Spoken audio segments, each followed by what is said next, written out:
देश भर में इस समय काला पीलिया यानी कि हेपेटाइटिस सी की तेजी से फैल रहा है, जिस कारण रुड़की सिविल अस्पताल में पिछले 4 माह में 120 मरीजों में काला पीलिया यानी कि हेपेटाइटिस सी पाया गया है। वहीं इस बीमारी की गंभीरता को देखते हुए सभी मरीजों को अस्पताल में हेपेटाइटिस सी का इलाज मिल रहा है। वहीं रुड़की अस्पताल में उत्तर प्रदेश के सहारनपुर, मुजफ्फरनगर व अन्य जिलों के मरीज भी बड़ी संख्या में काला पीलिया का इलाज कराने के लिए पहुँच रहे हैं। बताया गया है कि इस बीमारी की दवाई अगर निजी हॉस्पिटल या मेडिकल स्टोर से खरीदी जाए तो वह काफ़ी महंगी होती है। यदि वजह है कि ज़्यादातर मरीज सिविल अस्पताल पहुंच रहे हैं। जानकारी के मुताबिक हेपेटाइटिस सी की बीमारी का इलाज अगर समय पर ना कराया जाए तो यह बीमारी एक भयंकर मोड़ ले लेती है और मरीज का बचना मुश्किल हो जाता है। हालांकि इन दिनों में हेपेटाइटिस सी के मरीजों में काफ़ी संख्या में बढ़ोतरी देखी जा रही है और पड़ोसी राज्य उत्तर प्रदेश के सहारनपुर, मुजफ्फरनगर समेत अन्य जगहों से भी रुड़की के सिविल अस्पताल में दवाई लेने के लिए मरीज पहुँच रहे हैं। वहीं इस भयंकर बीमारी को लेकर रुड़की सिविल अस्पताल के कार्यवाहक CMS AK मिश्रा ने बताया कि काला पीलिया यानी हेपेटाइटिस सी का नाम सुनकर हर कोई चौंक जाता है, क्योंकि यह एक ऐसी बीमारी है पहले अस्पतालों में इस बीमारी की दवाइयाँ नहीं मिल पाती थी। हालांकि अस्पताल में इस रोग की दवाइयाँ अभी भी मौजूद नहीं होती हैं। जब कोई मरीज दवाई लेने के लिए अस्पताल में आता है तो पहले मरीज का रजिस्ट्रेशन होता है, जिसके बाद दवाई का कोर्स ऑर्डर पर मंगवाया जाता है और उसके 3 महीने बाद मरीज को दवाई दी जाती है। क्योंकि इस भयंकर बीमारी का 3 महीने का कोर्स होता है। कार्यवाहक CMS AK मिश्रा ने बताया कि काला पीलिया फैलने का कारण ब्लड ट्रांसफ्यूजन का कारण भी हो सकता है, साथ ही इसका इन्फेक्शन इंजेक्शन की सिरिंज में लगी सुई भी हो सकता है।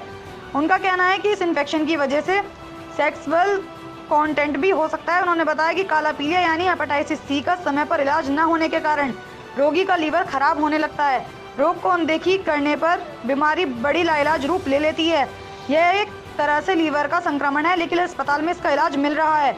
साथ ही उन्होंने बताया कि अस्पताल में पिछले 4 माह में 120 मरीज हेपेटाइटिस सी के आए हैं, जो कि आसपास क्षेत्रों के साथ साथ अन्य जिलों से मरीजों के आने से इस बीमारी के रोगियों में इजाफा हुआ है।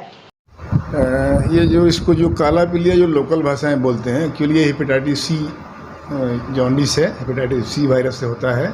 इसका जो मेन रूट ऑफ ट्रांसमिशन है वो है ब्लड ट्रांसफ्यूजन या निडल प्रिक या सेक्सुअल कॉन्टेक्ट। तो जो ज़्यादा जो केस मिल रहे हैं इसका कारण है मेरे समझ से निडल प्रिक अनहाइजेनिक कंडीशन में, या जो रीयूजेबल जो सिरिंज होते हैं लोग उसका यूज करते होंगे, या ब्लड ट्रांसफ्यूजन रिकरेंट बार बार करने से भी ये इन्फेक्शन फैलता है।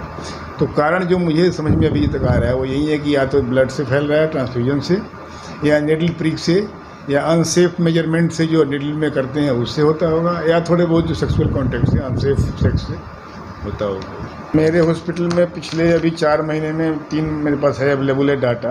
ये नए मरीज मई में 34 आए हैं, जून में 18 आए हैं, जुलाई में 37 आए हैं, अगस्त में 31 आए हैं। जो ये हमारे 120 मरीज जो नए रजिस्टर्ड हुए हैं, इनकी दवाइयाँ हम पहले एस्टिमेट कर लेते हैं कि कितना मरीज इस मंथ में है रजिस्टर्ड हुआ है। उसकी दवाइयाँ 3 महीने की इकट्ठे हम डिमांड भेजते हैं, वो आ जाती है, अवेलेबल रहती है, फिर हम दवा शुरू कर देते हैं। हमारे यहाँ अभी मई, जून, जुलाई में जो मरीज रजिस्टर्ड हैं उनकी दवाइयाँ शुरू हो चुकी है।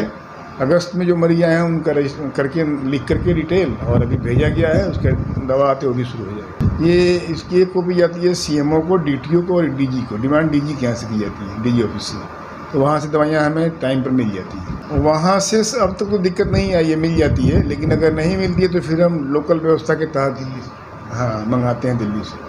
लोकल के मरीज तो हैं ही हैं, साथ में कुछ मरीज हमारे जो पड़ोस के डिस्ट्रिक्ट हैं, UP, सहारनपुर और ये मुजफ्फरनगर, वहाँ से भी मरीज आते हैं। तो हालांकि लोड ज़्यादा है यहाँ खुद ही मरीजों का, फिर भी हम उसके लिए व्यवस्था करते हैं, या व्यवस्था के लिए हम आगे लिखते हैं कि क्या किया जाएगा। इतनी ज़्यादा संख्या में पहले मरीज नहीं आते थे, लेकिन आते तो थे पहले भी। चूँकि अब दवाइयाँ अवेलेबल हो गई हैं तो दवाइयाँ लेने के लिए भी, ट्रीटमेंट के लिए भी मरीज इकट्ठे हो रहे हैं ज़्यादातर। पहले दवाइयाँ मिलती नहीं थी तो कम आते थे, अब चूँकि दवाइयाँ मिलने लगी हैं तो इलाज के लिए भी आते हैं, जितनी संख्या बढ़ी हुई है। लेकिन महंगी दवाई आती है और 3 महीने का कोर्स होता है एक मरीज़ के लिए।